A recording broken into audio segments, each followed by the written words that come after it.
The Lotus Sutra. Dharma Pundarika Sutra. Translated by Burton Watson. Nichiren.info. Chapter 9. Prophecies conferred on learners and adepts. At that time Ananda and Rahula thought to themselves, whenever we reflect, we consider how delightful it would be if we should receive a prophecy of enlightenment. Immediately they rose from their seats, advanced to a position in front of the Buddha, touched their heads to the ground and bowed to the Buddha's feet. Together they spoke to the Buddha, saying, "World-honored one, we too should have a share of this. We have put all our trust in the Thus Come One alone, and we are well known to the heavenly and human beings and asuras of all the world." Ananda constantly attends the Buddha and guards and upholds the Dharma's storehouse, and Rahula is the Buddha's son. If the Buddha should bestow on us a prophecy that we will attain anuttara-samyak-sambodhi, then our wishes will be fulfilled and the longings of the multitude will likewise be satisfied. At that time 2,000 of the voice hearers' disciples, both learners and adepts who had nothing more to learn, all rose from their seats, bared their right shoulders, advanced to a position in front of the Buddha, pressed their palms together with a single mind and, gazing up in reverence at the world-honored one, repeated the wish expressed by Ananda and Rahula and then stood to one side.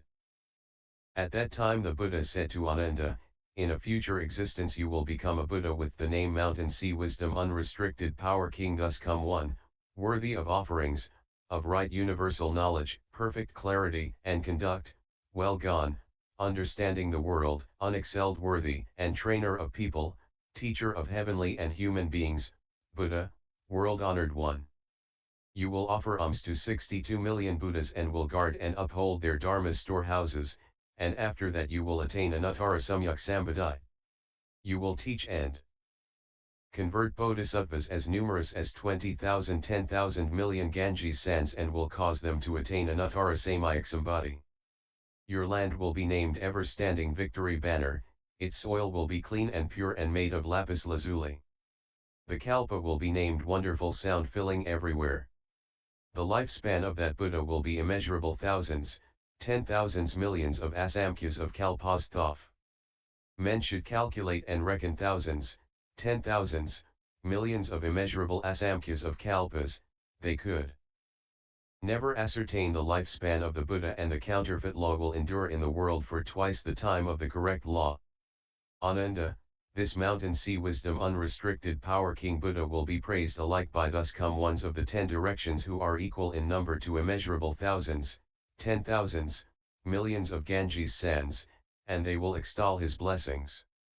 At that time the world-honored one, wishing to state his meaning once more, spoke in verse form, saying, "I now say to the monks that Ananda, upholder of the law, will give alms to the Buddhas, and after will achieve correct enlightenment.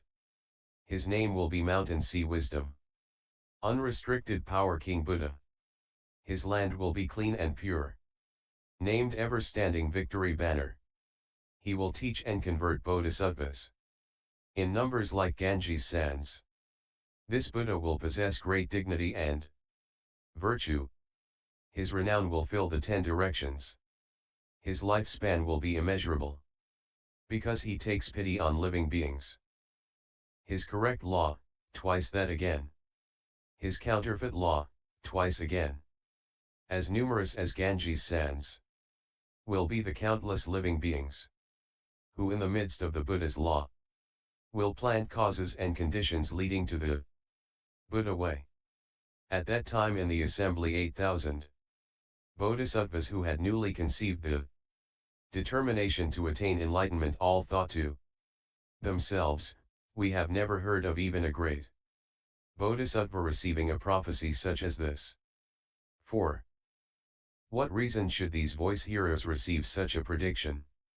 At that time the world-honored one, knowing the thought that was in the mind of these bodhisattvas, said to them, "Good men, when Ananda and I were at the place of void King Buddha, we both at the same time conceived the determination to attain anuttara-samyak-sambodhi.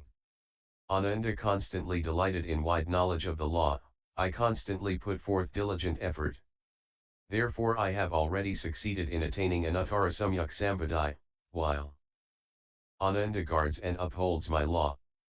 And he will likewise guard the Dharma's storehouses of the Buddha of future existences and will teach, convert, and bring success to the multitude of bodhisattvas.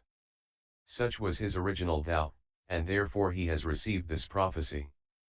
When Ananda in the presence of the Buddha heard this prophecy delivered to him and heard of the land and adornments he was to receive, all that he had vowed to achieve was realized and his mind was filled with great joy, for he had gained what he had never had before. Immediately he recalled to mind the Dharma's storehouses of immeasurable thousands, 10,000s, millions of Buddhas of the past, and he could fully comprehend them without hindrance, as though he had just now heard them. He also recalled his original vow. At that time Ananda spoke in verse form, saying, "The world-honored one, very rarely met with, has caused me to recall the past. The law of immeasurable Buddhas. As though I had heard it today. Now I have no more doubts. But dwell securely in the Buddha way.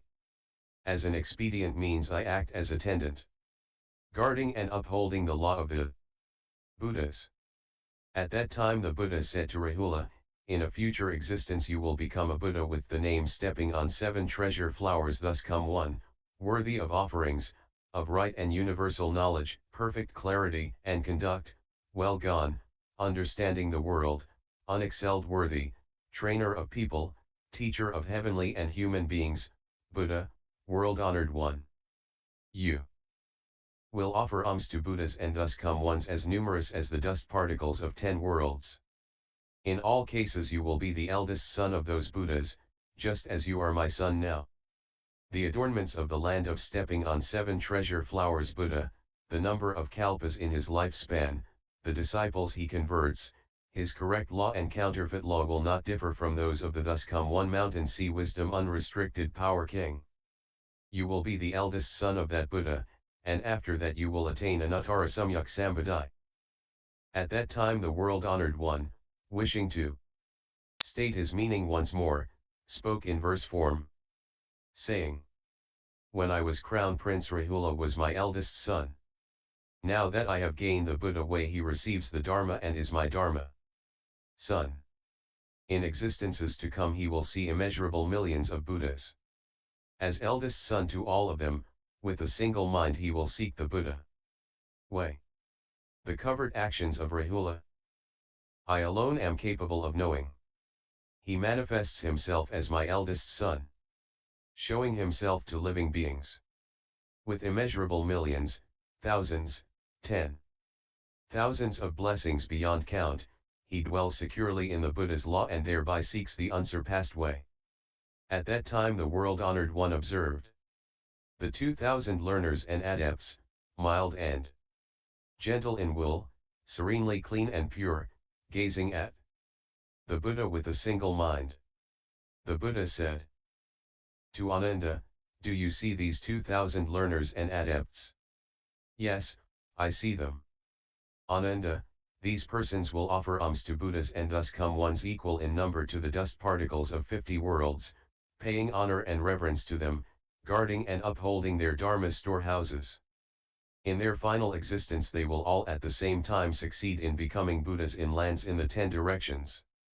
All will have the identical designation, being called jewel sign thus come one, worthy of offerings, of right and universal knowledge, perfect clarity and conduct, well gone, understanding the world, unexcelled, worthy, trainer of people, teacher of heavenly and human beings, Buddha, world-honored one. Their lifespan will be 1 kalpa, and the adornment of their lands, their voice hearers and bodhisattvas, correct law and counterfeit law will be all cases the same." At that time the world-honored one, wishing to state his meaning in verse form, saying, "These 2,000 voice hearers, who now stand in my presence, on all of them I bestow a prophecy that in a future existence they will become Buddhas. The Buddhas to whom they offer alms will be numerous as the dust particles described above. They will guard and uphold the Dharma storehouses and after that will gain correct enlightenment.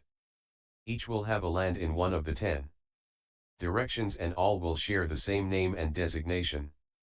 All at the same time will sit in the place of practice, and thereby will gain proof of unsurpassed wisdom. All will be named Jewel Sign, and their lands and disciples, their correct law and counterfeit law, will all be identical and without difference.